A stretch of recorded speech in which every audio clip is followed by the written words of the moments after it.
চোখে ঘুম চলে আসে, তুমি দেখা দিও রাসূল আমার স্বপনে এসে।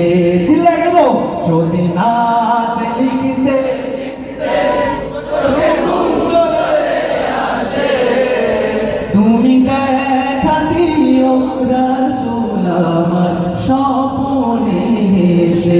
আরেকবার যদি নাত গাইতে গাইতে চোখে ঘুম চলে আসে, তুমি দেখা দিও রাসূল আমার স্বপনে। তুমি ঘুম পাড়িয়ে দিও রাসূল শিয়রে এসে। আমি শব্দ গাথি গানে তোমার ভাবনায়, কত সুর মিখে যে তারে মনের মতো সাজাই। আমি শব্দ গাথি গানে তোমার ভাবনায়, কত সুর মিখে যে তারে মনের মতো সাজাই। যদি মনের মতো গাথা মনের মতো না হয়, যদি মনের মতো গাথা মনের মতো না হয়, মনের মতো সাজিয়ে দিও গান আমার হেসে।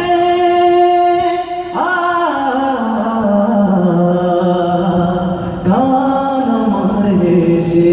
সবাই চিল্লা গেবো যদি নাত লিখতে চোখে ঘুম চলে আসে, তুমি দেখা দিও রাসূল আমার স্বপনে এসে।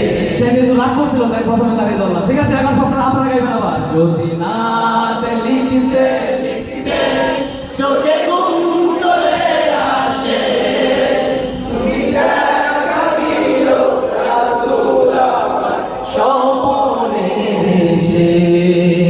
কভু লেখার ফাঁকে যদি ডাকে তোমায় হৃদয়, তুমি নূর মদিনা ছাড়ি আসবে কি গো নিশ্চয়। এখানে নূর মদিনা ছাড়ি আসবে, এটা মূলত স্বপনে যেন নূর মদিনা ছেড়ে আমার কাছে আসে।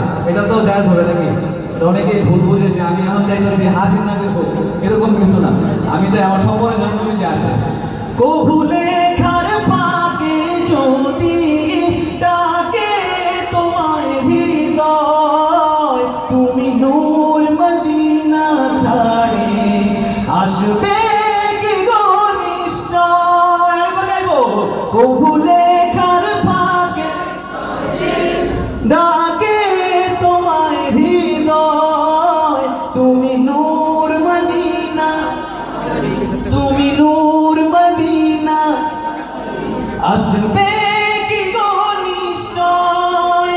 যদি রাখো সত্যি সত্যি চরণ পাপীর ঘরে, যদি রাখো সত্যি সত্যি চরণ পাপীর ঘরে, জীবন কাটিয়ে দেব তার ছাপের চারিপাশে।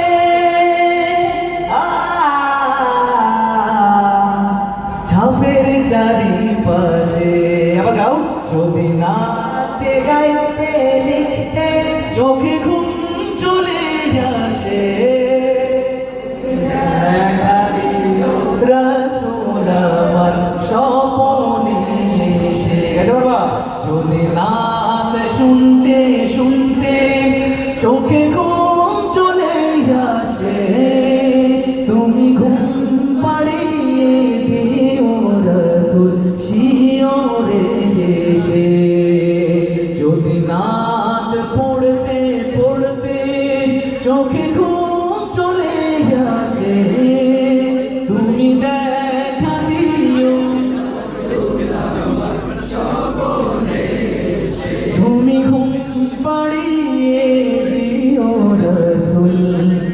বুঝিও